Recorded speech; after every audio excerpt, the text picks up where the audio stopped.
গেল বছরের বন্যার ক্ষতি কাটিয়ে না উঠতেই শেরপুরে ফের দেখা দিয়েছে বন্যা। কয়েকদিনে টানা ভারী বর্ষণ আর উজানের ঢলের চাপে মহারশী নদী বাঁধ ভেঙে প্লাবিত হয়েছে ঘরবাড়ি। তবে সকাল থেকে বৃষ্টি কমতে শুরু করেছে পানি।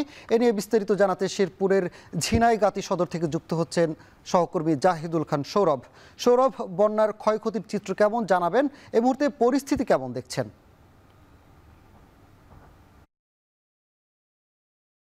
সানি, আপনি যেমনটি বলছিলেন ২০২৪-এর যে স্মরণকালের ভয়াবহ বন্যার সম্মুখীন হয়েছিল শেরপুরের ঝিনাইগাতি এবং নালিতাবাড়ী উপজেলাবাসী, সেই ক্ষতি পুষে না উঠতেই কিন্তু গতকালে যে আকস্মিক বন্যা, পাহাড়ি ঢল এবং টানা বর্ষণের ফলে সেটিরও কিন্তু একটি ক্ষতি দিকে আমরা দেখেছি যে এই ঝিনাইগাতি উপজেলা মানুষের কিন্তু দুর্ভোগ অনেকটাই বেড়েছে।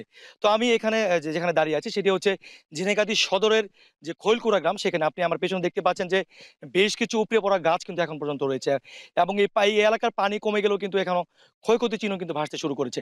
তো আমি দেখেছিলাম যে গতকালকে দুপুর ২টার পর থেকেই এই মহারশী নদীর পানি হঠাৎ বেড়ে যায় এবং এই বেড়ে যাওয়ার ফলে যে শহর রক্ষা বাঁধ রয়েছে সেটি কিন্তু ভেঙে গিয়ে এই লোকালয়ে পানি প্রবেশ করে প্রায় ১০টিরও অধিক কাঁচা ঘরবাড়ি কিন্তু তীব্র স্রোতে ভেসে যায়।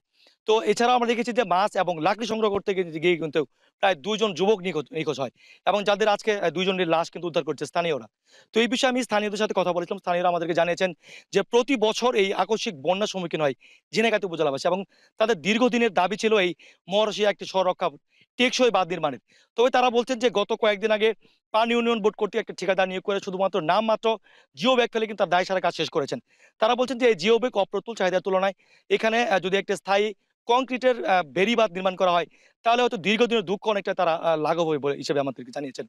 তো আমি কৃষি বিভাগের সাথে কথা বলতাম। কৃষি বিভাগ আমাকে জানিয়েছেন যে যেহেতু কালকে থেকে বৃষ্টি অনেকটাই কমে গিয়েছে এবং পানি নামতে শুরু করেছে এবং নির্মাঞ্চল অনেকটাই ভেসে উঠতে শুরু করেছে। তবে এখন পর্যন্ত প্রায় ১৫৬৫ হেক্টর এই সদ্য রোপণ কিন্তু আমন ধান ক্ষতিগ্রস্ত হয়েছে এবং প্রায় ৮৫ হেক্টর যে শীতকালীন আগাম শীতকালীন সবজি রোপণ করেছেন কৃষকরা সেটিও কিন্তু ক্ষতিগ্রস্ত হয়েছে। প্রায় ৫০-এরও বেশি কিন্তু পুকুর এবং মাছের ঘের বেশি গিয়ে মাছেরও ক্ষতি হয়েছে।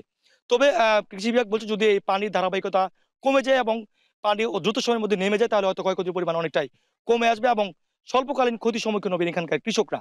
তো এই বিষয়ে আমি উপজেলা প্রশাসনের সাথে কথা বলেছিলাম।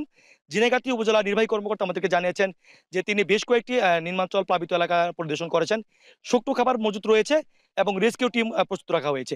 তো এই ছিল শেরপুরের ঝিনাইগাতি থেকে এই আকস্মিক বন্যার সর্বশেষ চিত্র। সানি। শেরপুরের ঝিনাইগাতি